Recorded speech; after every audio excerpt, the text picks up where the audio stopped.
Kung bago ka pa lang sa aking YouTube channel, please subscribe at i-hit ang notification bell para updated ka sa aking bagong videos. Angel Locsin at Daniel Padilla magiging bisita nga ba sa Pinoy Big Brother? Mga fans, excited na sa Sabado. Ang buong detalye, alamin!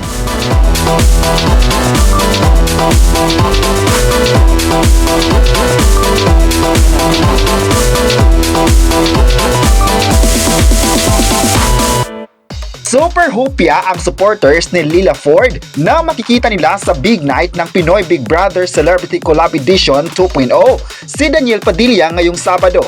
Alam naman daw ng fans ni Lila na full support si Daniel sa bunsong kapatid, kaya sana umaper naman daw ito sa finale night ng Pinoy Big Brother.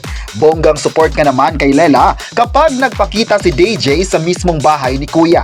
For sure raw, tulad ng ibang kapamilya ng Ultimate 8 housemates, ay super excited na rin ang aktor sa mangyayari sa huling gabi ng edisyong ito na kasama ang kanyang sister. Bongga nga din daw kung maging si Angel Locsin ay magpakita na rin sa Saturday para samahan ang mister na si Neil Arce sa pagsuporta sa ka-love team ni Lela na si Joaquin Arce. Inaabangan na rin kasi ng mga fanay ang magiging reaction ni na Daniel at Joaquin kapag nagkaharap na sila.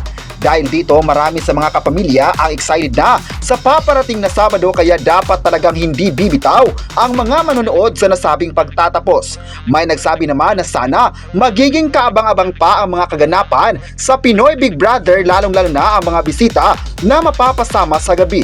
Ayon pa ng mga netizens, maganda naman talaga na makakapasok si Angel Locsin at Daniel Padilla para mas lalong magti-trending pa ang finale nito. Marami naman kasi ang nakakamiss kay Angel Locsin, kaya big pasabog ito ng ABS-CBN kung mabibigyan ng pagkakataon ang request ng mga tao.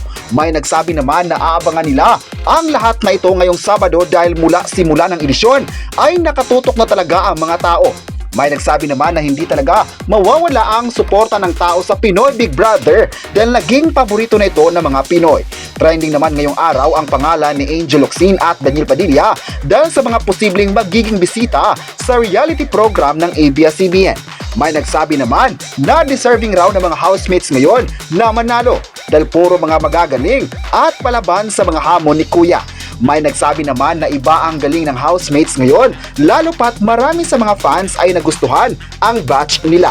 May request naman ng mga fans na sana masusundan na naman ang Pinoy Big Brother ng bagong edisyon para mapapanood na naman ang ibang housemates na susubok sa hamon ni Kuya. Kayo, ano ang masabi nyo na may request ang mga fans sa Pinoy Big Brother? I-comment na kung gusto mo bang mapapanood sina Daniel at Angel Locsin sa Sabado, at huwag kalimutang i-subscribe ang ating YouTube channel.